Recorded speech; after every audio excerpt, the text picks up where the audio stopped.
Hello everyone, कैसे हैं आप लोग? सब बढ़िया, मज़े में?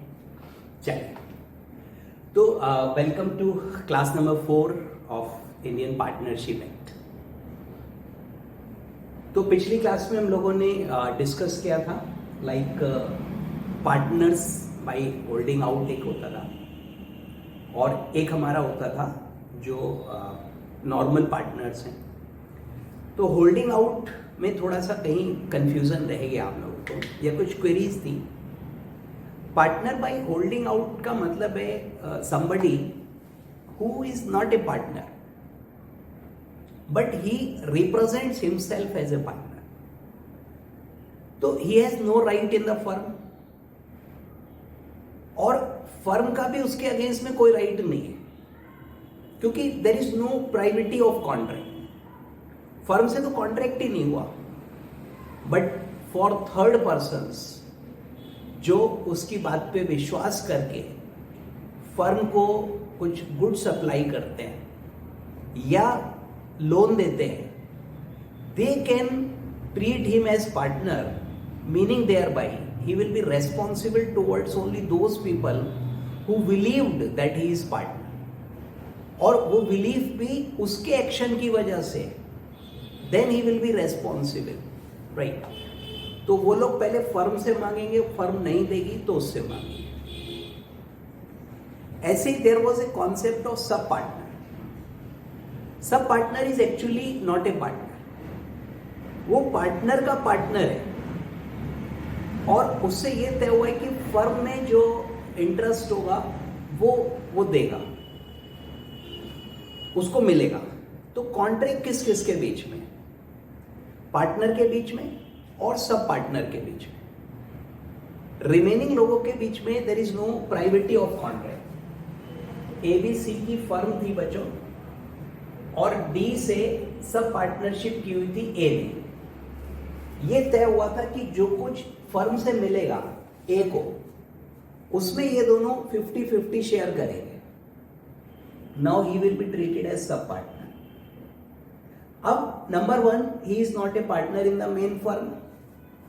He has no right against the firm, and he is also not liable for the firm. लेकिन A को जो कुछ शेयर मिलेगा उसमें इसका क्योंकि शेयर है तो ये A के ऊपर सूट फाइल कर सकता है और अगर लॉसेस हो जाते हैं तो A इससे कंट्रीब्यूशन मांग सकता है। लेकिन फर्म इसके ऊपर सूट फाइल नहीं कर सकती क्योंकि इसका फर्म से कॉन्ट्रैक्ट ही नहीं है। तो फर्म और डी के बीच में प्राइवेटी ऑफ कॉन्ट्रैक्ट नहीं है। What is privity of contract? Privity of contract means कि अगर आपके और मेरे बीच में कॉन्ट्रैक्ट हुआ है, आपके और मेरे बीच में अगर कॉन्ट्रैक्ट हुआ है तो ये लोग तो कॉन्ट्रैक्ट की पार्टी है ही नहीं, so they can not file any suit, they cannot recover any money, they are also not liable for any act of D or any responsibility. D को जो भी बात करनी है A से करेगा, A को जो भी बात करनी है D से करेगा। ठीक, अगर A इंसॉल्वेंट हो जाएगा तो D को पैसा देना पड़ेगा, but B and C cannot demand that. B और C नहीं मांग सकते, सिर्फ A can ask for contribution। तो इसकी स्थिति बहुत अजीब सी है। दूसरी बात बच्चों, हमको इस तरह से नहीं सोचना है कि अगर ऐसा होगा तो क्या होगा, वैसा होगा तो क्या होगा। जितना प्रोविजन है हम उसको समझ लें, हमारे लिए यही बहुत है। इस सब से क्या होता है कि हम अननेसेसरी कंफ्यूज होते हैं। जो चीजें नहीं है हम उसको समझने की कोशिश कर रहे हैं।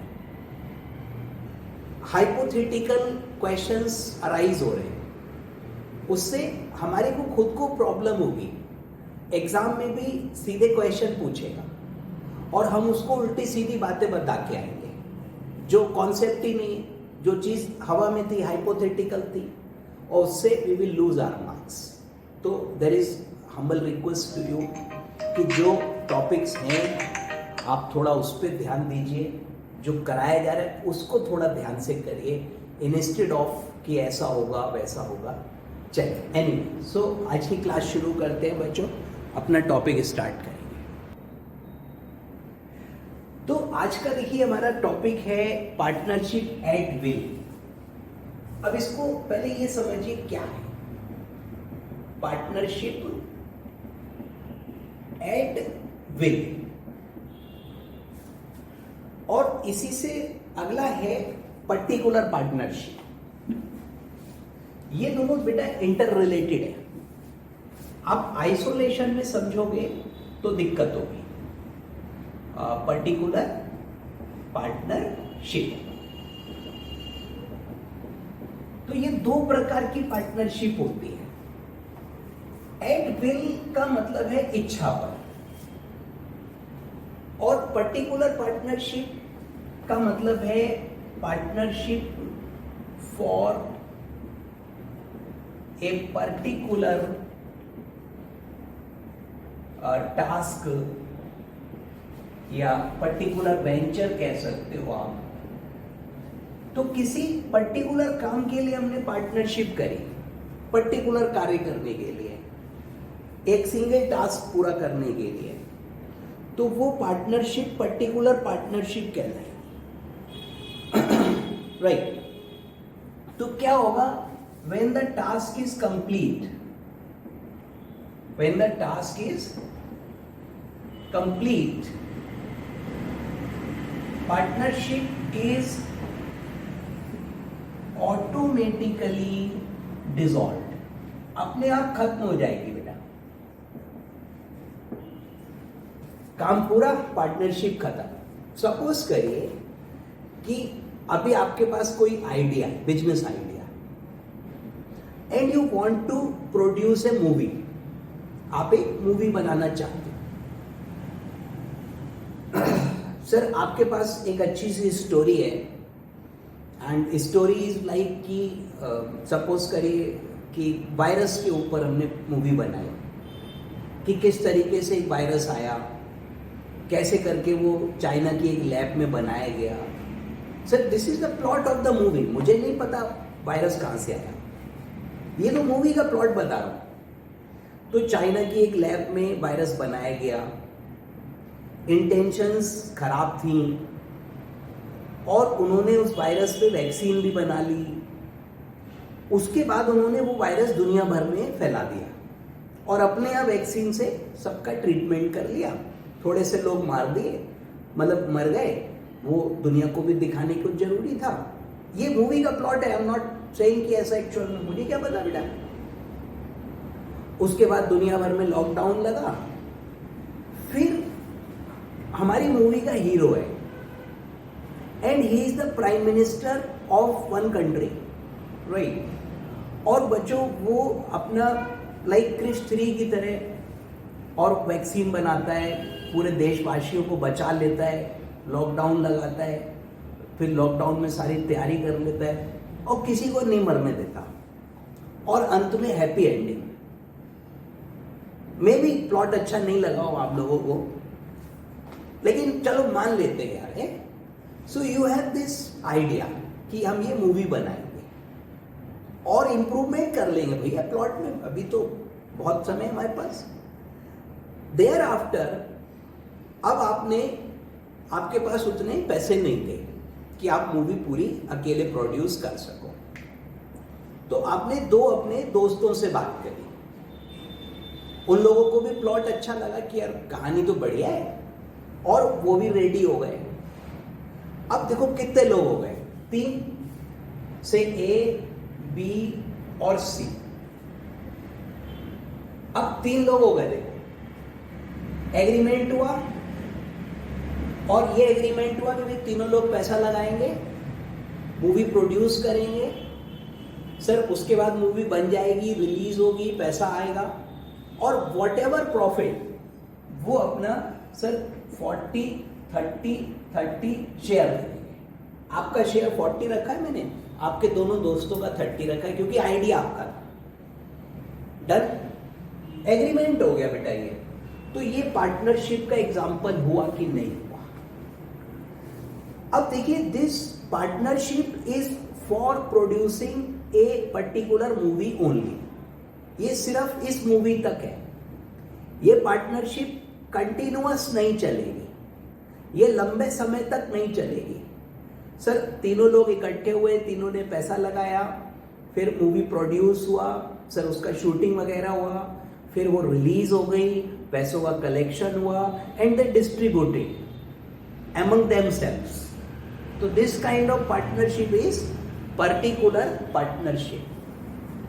ये पूरा पार्टनरशिप है बच्चों, सेक्शन 4 की डेफिनेशन में पक्के तौर पे कवर हो रहा है। All conditions are being satisfied, right. देखो partnership is relationship between persons, ठीक, who have agreed to share the profits of a business. Movie production is a business to be carried on by all or any of them acting for all. तो ये लोग mutual agent भी माने जाएंगे। So it is clearly an example of partnership and in particular it is particular partnership, क्योंकि ये एक निश्चित कार्य को करने के लिए, पर्टिकुलर टास्क, वेंचर, एडवेंचर के लिए बनाई गई है। और जब वो कार्य संपन्न हो जाएगा तो पार्टनरशिप भी डिसॉल्व हो जाएगी, खत्म हो जाएगी, एग्रीमेंट ओवर। सर ये होती है पार्टनरशिप, पर्टिकुलर पार्टनरशिप कहलाते हैं। और एग्जाम्पल दिया है, for example construction of A bridge. अब वो भी एक पर्टिकुलर टास्क है, चलिए दैट इज क्लियर। अब एक होती है बेटा पार्टनरशिप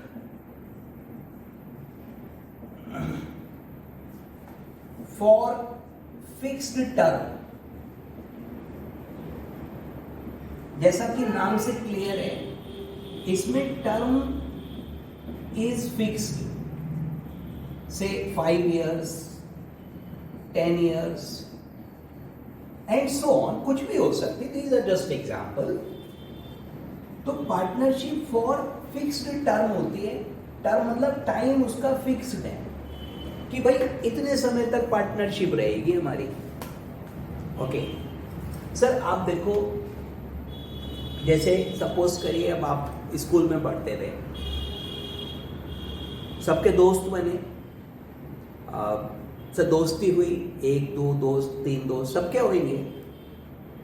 अब जब दोस्ती हुई किसी से, वो आपका generally he was class fellow, class में साथ बैठते थे, दोस्ती हो गई, या नहीं भी बैठते थे, हो सकती है, मैं उस सब बातों में नहीं जा रहा कि दोस्त कहाँ मिला, कैसे मिला। दोस्ती कब तक चलेगी बच्चों? Nobody knows. ऐसे कितने दोस्त थे जो कभी दोस्त थे आज नहीं है?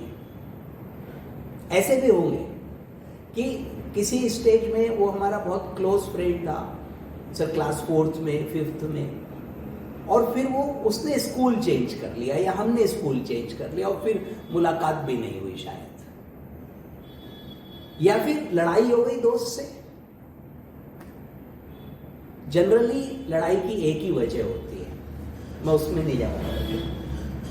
तो पॉइंट ये कि जो पार्टनरशिप एट विल है, दोस्ती भी कब तक चलेगी? एट विल होती है। वो 2 दोस्त हैं बच्चों, तो हो सकता है दोस्ती उनकी उम्र भर चले। सर इवन मेरे कुछ फ्रेंड्स हैं और जो कि स्कूल फ्रेंड्स थे, मतलब क्लास 4th में, 5th में we were together and they are still my good friends. आज भी हम लोग अच्छे दोस्त हैं, एक दूसरे के घर आते हैं, जाते हैं। आजकल लॉकडाउन चल रहा, नहीं जा रहे, but we are still good friends. So partnership या दोस्ती लंबी भी चल सकती है। कब तक चलेगी? एट विल है, जब तक इच्छा है तब तक चलेगी। Any one, sir any of the partner can discontinue, और उसे क्या करना है? नोटिस देना है बाकी पार्टनर्स को, और जो नोटिस में डेट लिखेगा उस डेट से बंद हो जाएगी, और अगर डेट नहीं लिखेगा तो नोटिस जिस दिन देगा, नोटिस वाले डे से पार्टनरशिप डिसॉल्व हो जाएगी। लेकिन अगर पार्टनरशिप फॉर फिक्स्ड टर्म है, हमने पार्टनरशिप करी और करते समय ये तय करा कि पार्टनरशिप 5 साल चलेगी, तो ये एट विल नहीं है। सर ये कब डिसॉल्व होगी? ये डिसॉल्व होगी at the end of term, sorry, या तो जब पीरियड पूरा हो जाएगा या फिर बाई कंसेंट ऑफ ऑल। जब सबकी सहमति होगी तब बंद होगी, सबकी कंसेंट से होगी, तो उसको particular partnership of fix term कहते हैं। ये भी होती है। और जिसमें हमने लिखा कि पार्टनरशिप एट विल है, सर एग्रीमेंट में हमने ये लिखा कि ये पार्टनरशिप एट विल होगी, तो वो एट विल होगी। और अगर नो टर्म इज स्पेसिफाइड, और अगर हमने पीरियड स्पेसिफाई नहीं किया, कुछ भी नहीं लिखा, तो भी पार्टनरशिप एट विल मानी जाती है। सर देखिए, पर्टिकुलर वाली क्लियर हो गई? ये तो किसी पर्टिकुलर काम के लिए है। Once the task is over, once the adventure is over, firm close, right. अब हम पार्टनरशिप डीड बनाएंगे, पार्टनरशिप डीड। सर ये डीड आप लोगों ने क्लास 11th में या 12th में बनाई होगी। पार्टनरशिप डीड, पार्टनरशिप का एग्रीमेंट। तो जनरली इसको ऐसे लिखा जाता है, this deed of partnership is made on this 6th day of June 2020 between number 1 Mr. A, son of Mr. suppose X, resident of suppose Delhi, and मैं दो ही partner रख रहा हूं बच्चों, बहुत लंबा लिखना पड़ जाएगा यार। Mister B, son of mister Y, resident of, लंबी छोड़ देते हैं, न्यूयॉर्क यूएसए। ये सब लंबी छोड़ी है, ठीक है। Now this deed witnesses as follows. Number 1, partnership shall be at will, or partnership shall be for 4 years, या सपोज ये पॉइंट लिखा ही नहीं, और भी पॉइंट्स होंगे, देखिए और भी पॉइंट्स होंगे। Name of the firm, sorry, name of the firm will be A और बी है, messrs A and B. The firm shall deal in trading of computer, hardware and software. ऐसे करके ना बहुत सारे पॉइंट्स, जो कुछ भी एग्रीमेंट होगा वो हम लिखित में कर लेते हैं। देखिए, partnership act doesn't require that you make the agreement in writing. वहां पे उन्होंने कहा एग्रीमेंट होना चाहिए, right. That agreement may be writing, in writing, or that may be oral, or even that can be by conduct. Yes, इन सब की detail में मत जाओ। देखो, अभी मैंने कहा एक्सप्रेस हो सकता है, राइटिंग में हो सकता है, ओरल हो सकता है, फिर मैंने कहा कंडक्ट से हो सकता है। तो एक बड़ा लॉजिकल है कि कंडक्ट से कैसे होगा। This is a logical question, किसी के भी माइंड में आएगा, but I am not explaining. मैं उसको कंडक्ट से बोल के और साइड से निकल लेता हूं। ऐसा नहीं, मुझे पता नहीं कि आप क्या सोच रहे हो, I know that, but the thing is कि मैं आपको ये चीज समझा रहा हूं। अब मैं एक्सप्रेस और इम्प्लाइड समझाने लग जाऊं तो क्या होगा, ना तो वो समझ में आएगा और ना मैं ये समझा पाऊंगा, हम कंफ्यूज हो जाएंगे। ऐसा नहीं कि ये चीजें आएंगी नहीं, आएंगी. We will definitely cover all these things. अभी हमारे पास law we have just started, right? So these things will cover later. आगे आएंगी. I will definitely cover them. कोई चिंता की बात नहीं है, टेंशन मत लिया करिए. चलिए, तो let me come to the partnership deed. मैं डीड समझा रहा था. तो पार्टनरशिप एक्ट सेज कि there should be an agreement. Partnership is relation between person who have agreed. वहां लिखा था एग्रीमेंट राइटिंग में होना चाहिए, नहीं? तो एग्रीमेंट राइटिंग में हो सकता है, ओरल हो सकता है, इवन इम्प्लाइड हो सकता है, कंडक्ट से हो सकता है, मतलब पार्टीज के एक्शन से हो सकता है. डिटेल में ना जाते हुए, it is better to write the terms in writing as a partnership deed, क्योंकि इसका एविडेंस रहेगा, ये कोर्ट में मानी जाएगी. तो इट इज ऑलवेज एडवाइजेबल कि भैया ठीक है, ओरल हो सकता है, कंडक्ट से हो सकता है, बट गो फॉर राइटिंग. लिखित में रखिए. तो जब लिखित में रखेंगे तो partnership deed is something like this. ये केवल ओपनिंग लिखी है मैंने बच्चों. अभी मैं इसमें बहुत सारे क्लॉजेस लिखूंगा. अभी ये बहुत लंबी डीड होती है. तो ये जो पार्टनरशिप डीड होती है ना बच्चों, इसमें हम सारी बातें लिखते हैं. लाइक प्रॉफिट शेयरिंग रेशियो कितना होगा, कौन कितनी कैपिटल कंट्रीब्यूट करेगा, गुडविल का वैल्यूएशन कैसे होगा, अगर किसी नए का एडमिशन होना है तो कैसे होना है, रिटायरमेंट हो रहा है तो कैसे होगा, वो सब चीज़ें इसमें लिखी जाती हैं. तो ये तो मैंने बस एक दो क्लॉज जस्ट आप लोगों के लिए लिख के दिए हैं. And there are lot of provisions. सब चीज़ें लिखी जानी चाहिए. तो sir normally this deed of partnership is made on this day between this person. Now this deed witnesses as follows. तो partnership shall be at will. तो ये eight will, ठीक. हमने लिखा शैल बी फॉर 4 years, तो ये fix term वाली हो गई. एक ही बात लिखोगे, दोनों थोड़ी लिख दोगे. और अगर ये क्लॉज में मिसिंग कर दूं, ये वाला पॉइंट लिखूं ही नहीं, देन व्हाट?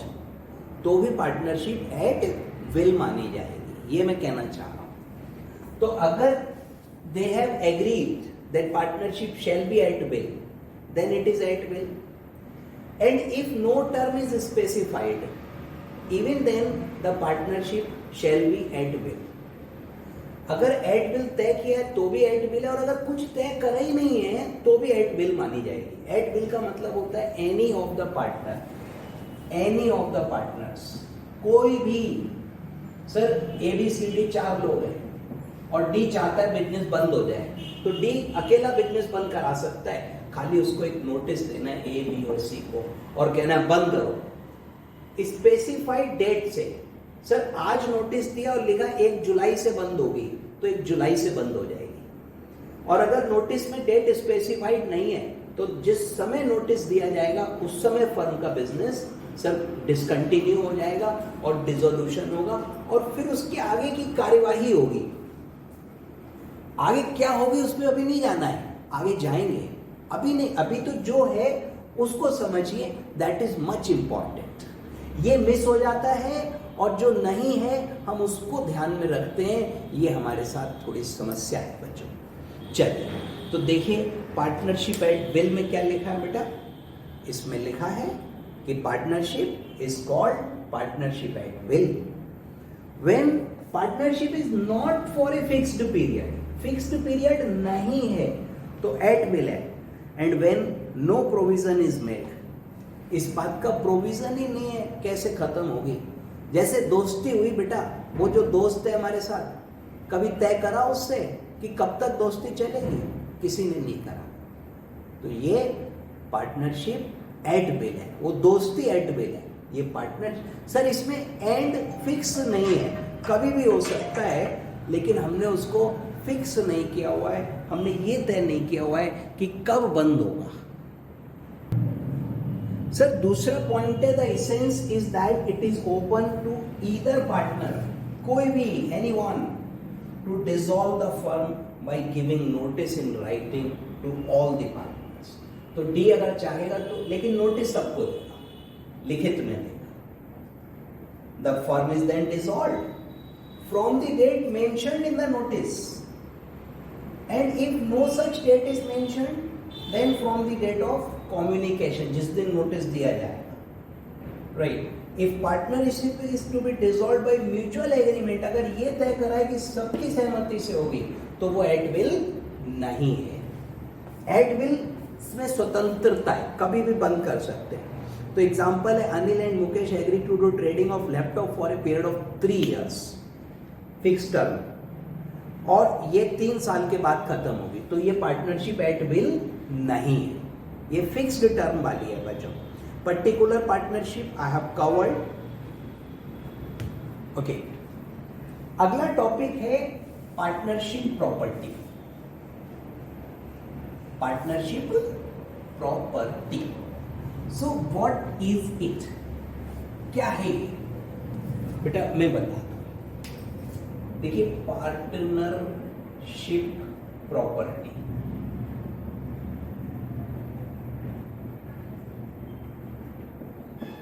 वो खत्म हो गया, एट विल, फिक्स पीरियड और sir particular.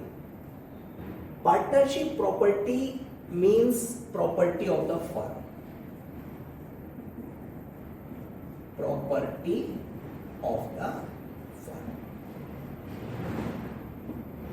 Sir this depends on agreement कि what will be treated as property of firm। Agreement पे डिपेंड करेगा कि क्या चीज प्रॉपर्टी मानेंगे। देखिए, partnership property means property of the firm, means property of all. Property माने बेटा ओनरशिप। प्रॉपर्टी एक तो जो संपत्ति होती है हम उसको भी कहते हैं, और उसमें जो राइट होता है, अधिकार होता है, उसको भी हम प्रॉपर्टी कहते हैं। तो प्रॉपर्टी एक बड़ी चीज है। अब अगर हमने किसी संपत्ति को ये कह दिया कि ये पार्टनरशिप प्रॉपर्टी है, तो इसका मतलब वो फर्म की प्रॉपर्टी है, और इसका मतलब ये हो गया कि जब वो फर्म की प्रॉपर्टी है, then everyone is its owner, वो सबका मालिकाना हक हो गया। और अगर सबका हक हो गया, कल को फर्म बंद होती है तो वो सब में बटेगी। देखिए, इंडिविजुअल प्रॉपर्टी और पार्टनरशिप प्रॉपर्टी में फर्क है। सो इफ एनीथिंग, ठीक है, कुछ भी हो सकता है, land, building, plant, machine, furniture, picture, stock, debtor, cash, bank, what anything, if anything is treated as partnership property, तो वो सार्वजनिक संपत्ति होगी। सार्वजनिक से मतलब पार्टनर्स की, okay. And if the firm is dissolved, तो it will be distributed among all. Now the question is कि व्हाट इज पार्टनरशिप प्रॉपर्टी? तो बेटा इट डिपेंड्स ऑन एग्रीमेंट। इस पॉइंट को समझिए, बहुत इंपॉर्टेंट है। सर पार्टनरशिप में एग्रीमेंट से क्रिएट होती है और सब कुछ एग्रीमेंट पे डिपेंड करेगा। ज्यादातर जगह पर जो पार्टनरशिप एक्ट के प्रोविजंस हैं, दे आर एप्लीकेबल अगर एग्रीमेंट नहीं है तो।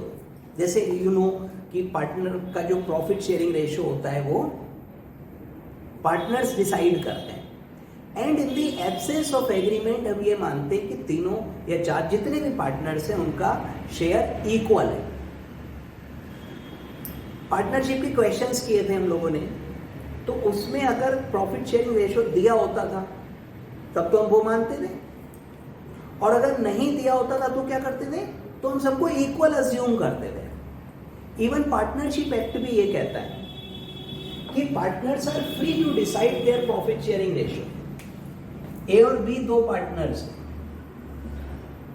ए ने फर्म में 1 करोड़ रुपया लगाया, बी ने 10,000 रुपए लगाए। प्रॉफिट शेयरिंग रेशियो इन्होंने एग्री किया 90% 10%, तो ये माना जाएगा। लेकिन अगर प्रॉफिट शेयरिंग रेशियो पे बच्चों कोई एग्रीमेंट नहीं है तो वो इक्वल होगा। अब ये चिल्ला रहा है मैंने तो इतने पैसे लगाए, तूने साले लगाया क्या है? सॉरी, तो ऐसे नहीं बोलना चाहिए मेरे को, मैं गलती से बोल गया। Anyway excuse me for that. तो ये कह रहा है कि मैंने तो यार इतने पैसे लगाए, भाई तूने लगाया ही क्या है? गरीब भिखारी, उसको इमरान खान कह दिया उनने, पाकिस्तान के प्रधानमंत्री। बोल सकते हैं भाई साहब, पाकिस्तान के खिलाफ कुछ भी बोल सकते हैं आप। तो इसने 1 करोड़ लगाया, इसने 10,000 लगाया, लेकिन प्रॉफिट शेयरिंग रेशियो तय नहीं हुआ, तो क्या होगा? इक्वल होगा।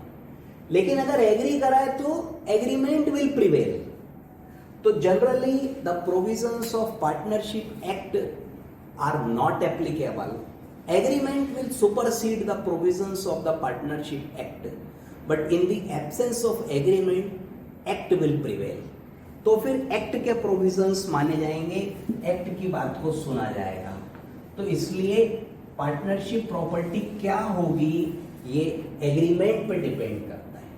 पार्टनर्स ने जो तय कर लिया वो पार्टनरशिप प्रॉपर्टी मानी जाएगी, परंतु इन द एब्सेंस ऑफ एग्रीमेंट, अगर एग्रीमेंट नहीं है, एग्रीमेंट नहीं है से मतलब ये नहीं कि डीड है ही नहीं, एग्रीमेंट नहीं है का मतलब इस पर्टिकुलर पॉइंट पे एग्रीमेंट नहीं है।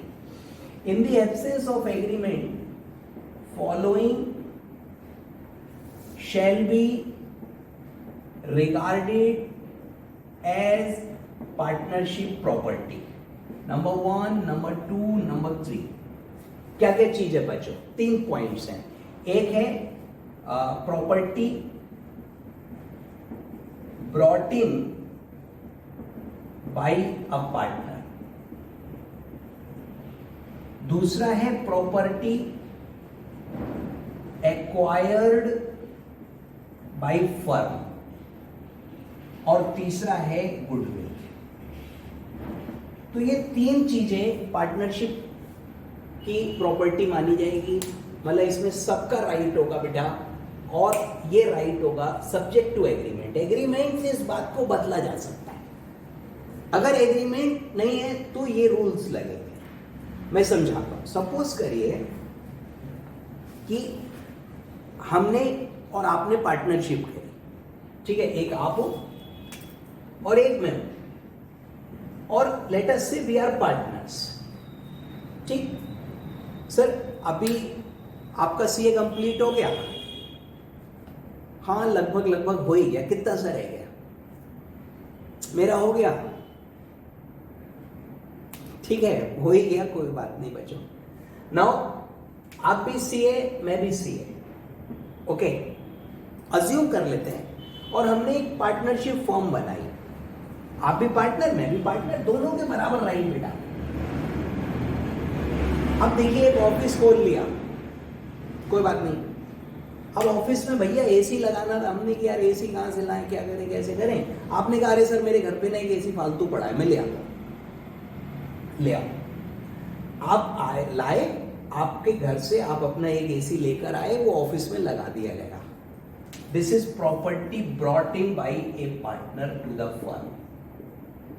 पता है ये एसी अब हम दोनों का हो गया, ये पार्टनरशिप प्रॉपर्टी बन गई, ठीक? पेमेंट कैपिटल के अनुसार बाद में होगा, उसकी बात बाद में करेंगे, लेकिन इस पे हक दोनों का हो गया। ये सबकी संपत्ति हो गई। Sir this mean property of the firm. Firm क्या है? फर्म का मतलब ऑल पार्टनर्स कलेक्टिवली तो है। Firm is not A separate entity. तो जो फर्म का है वो सबका। लो सही हो गया, पॉइंट क्लियर हो गया। अब देखिए हम और आप अपना प्रोफेशन करते रहे, क्लाइंट्स आते रहे, काम करते रहे, फीस भी आती रही बच्चों, हर साल प्रॉफिट्स हुए, और वो प्रॉफिट से हमने फर्म में एक और एसी खरीदा। एसी पे रुकता हूं मैं भी, है तो एक एसी बेटा आप लाए थे, आपने उसे फर्म की प्रॉपर्टी बना दिया, वो फर्म की प्रॉपर्टी हो गई। एक एसी फर्म के प्रॉफिट्स में से खरीदा गया, वो भी फर्म की प्रॉपर्टी हो गई। फर्म की प्रॉपर्टी मतलब पार्टनरशिप प्रॉपर्टी, मतलब सबकी प्रॉपर्टी, ठीक? दोनों एसी फर्म की प्रॉपर्टी। सर 2-4 साल बाद किसी कारण से फर्म डिसॉल्व हो गई, नहीं सर बात बनी, आप अपने रास्ते बेटा। अब जो फर्म की गुडविल थी वो बेची गई। अब मैं कह रहा हूं यार गुडविल तो मेरी है, मैं आपसे कह रहा हूं कि बेटा गुडविल तो मेरी है, मैं इतने साल से काम कर रहा हूं, तुम्हारा क्या है, तुम तो अभी आए हो। लेकिन ना, अगर एग्रीमेंट नहीं है तो वो गुडविल भी पार्टनरशिप प्रॉपर्टी मानी जाएगी, जितना हक मेरा है उतना ही आपका है। अब देखिए एग्रीमेंट से बातों को बदला जा सकता है। जब आप अपना एसी लेके आए थे तो उस समय आपने कहा कि देखो मैं एसी ला तो रहा हूं, लेकिन ये एसी मेरा ही रहेगा। मैंने कहा ठीक है, हो गया एग्रीमेंट डन। तो अगर अब फर्म डिसॉल्व होगी तो जो एसी आप लाए थे वो आपका है, वो मेरा नहीं, उस पर मेरा कोई राइट नहीं, क्योंकि एग्रीमेंट है। सर जब मैंने आपने पार्टनरशिप करी उस समय एडमिशन के टाइम मैंने आपसे कहा कि देखो बेटा मैं आपको पार्टनर बना तो रहा हूं, लेकिन क्योंकि मैं इतने साल से काम कर रहा हूं और मेरे को थोड़ा बहुत आता भी है और थोड़े बहुत लोग मुझे जानते भी हैं, आई हैव एग्जिस्टिंग क्लाइंटेल, तो जो गुडविल है वो मेरी रहेगी। अगर कल को फर्म डिसॉल्व होती है तो जो गुडविल का पैसा मिलेगा वो मेरा है, उसमें आपको कुछ नहीं दूंगा। और आपने कहा यस, और ये बात मैं डीड में लिख लूंगा, मैं बहुत होशियार हूं, नहीं हूं, आप ज्यादा होशियार हो। तो ये जो मैंने डीड में लिख लिया, तो अब गुडविल किसकी है, पार्टनर की, मेरी है, अब आपकी नहीं। लेकिन अगर एग्रीमेंट नहीं करूंगा तो बेटा इन दी एब्सेंस ऑफ एग्रीमेंट जो प्रॉपर्टी पार्टनर लेके आएगा वो फर्म की प्रॉपर्टी है, जो प्रॉपर्टी फर्म के पैसों से खरीदी जाएगी वो फर्म की प्रॉपर्टी है, और जो फर्म की गुडविल होगी वो फर्म की प्रॉपर्टी है। बट ये सारे पॉइंट सब्जेक्ट टू एग्रीमेंट है, एग्रीमेंट के द्वारा इन बातों को बदला जा सकता है। चलिए, सो देखिए व्हाट कॉन्स्टिट्यूट पार्टनरशिप प्रॉपर्टी, लिखा है depends upon agreement and it is open to partners. Partners अपना जैसे चाहे तय करें टू एग्री अमंग देमसेल्व्स कि what will be treated as property of the firm and what will be treated as separate property of the partners. They can convert by mutual agreement partnership property into separate property. तो mutual agreement करके partnership property को separate में बना सकते हैं, separate property को partnership कर सकते हैं, वाइस वर्सा का मतलब just opposite. In the absence of any such agreement, अगर एग्रीमेंट नहीं है बच्चों तो सेक्शन 14 के अनुसार property brought in to the common stock of the firm by partner, कोई पार्टनर जो लाएगा property acquired in the course of business of the from the money belonging to the firm and goodwill of the firm subject to contract. जो partnership property होगी बच्चों सबकी होगी, firm की होगी, और उसका यूज भी for the purpose of firm होगा, उसका कोई पर्सनल यूज नहीं करेगा। ठीक, अभी फर्म के पैसों से कार खरीदी गई तो वो कार फर्म की प्रॉपर्टी है, तो बिजनेस पर्पज से यूज होगी। अब एक पार्टनर कह रहा है मैं तो भाई घूमने जाऊंगा, कार लेके जाऊंगा, तो सब तय कर लें तब तो बात अलग है, अदरवाइज फर्म के पर्पज से ही यूज होगा और वो तेरे घूमने के लिए नहीं है भाई, उसको मना कर देंगे। चलिए, तो ये था partnership property, right. I hope आप लोगों को समझ में आया होगा and it is a simple thing, ठीक है, बहुत आसान है। सर लॉ में सबसे इम्पॉर्टेंट है कि हम उसको धीरे धीरे रीड करें, एक एक वर्ड का मीनिंग है। जितना कुछ मैंने लिखा है आप यकीन मानिए एक भी शब्द फालतू नहीं, जो मैंने बोला था वो भी बड़ा रेलेवेंट था, बस एक शब्द मैं गलत बोल गया बीच में, वो गलती हो गई थोड़ी सी। एनीवे, उसको छोड़ दीजिएगा, मत सुनिएगा। तो ठीक है बेटा, अब क्या करें, तो हो जाता है कभी कभी। एनीवे, तो व्हाट आई वाज सेइंग कि जो पार्टनरशिप प्रॉपर्टी है ना, क्या है, कैसे है, एग्रीमेंट, तो इन सब चीज़ों का बड़ा सिग्निफिकेंस है। तो please pay attention to whatever is written, pay attention to whatever I am telling you, इन सब बातों का बड़ा महत्व है और इसी को हमें ध्यान से समझना है, राइट। बाकी कोई भी डाउट्स है, you are most welcome to ask your questions. तो फिलहाल हम लोग इतना ही रखते हैं। अगली मुलाकात अब हमारी होगी अगले वीडियो में, तब तक के लिए टाटा बाय बाय।